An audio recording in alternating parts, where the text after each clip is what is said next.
Ayan pala guys, di ako makalabas kasi umuulan.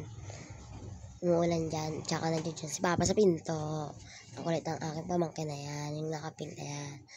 Special siya sa boses ko kasi paus ako. Yan. Kulit-kulit yung batang yan. At lumabas na rin ako kasi tumigil na rin yung ulan. Nandiyan pala ako. Naalala ko pala nung nakaraan. Nagpa-gel polish pala ako.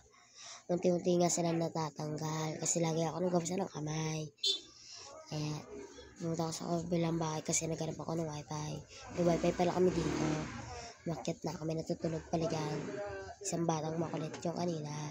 Tsaka yung papa niya. Sa bintana na ako makulimlim dyan. Ang daming tao sa baba. Kaya nandiyan pala ang aking kaibigan. Doon pala sa dulo yung may sulong nakaraan. Kaya at naglaro na rin ako.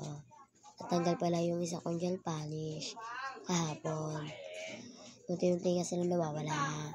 Nag-wish ako kay Jollibee. Sabi, Jollibee, pwede mo kumuha ng dede dyan para sa teddy bear.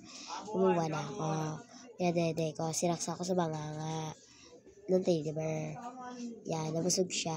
Tinusok ko yung button, kaya umiyak. Yan, yan na pala nagtatapos. Paalam!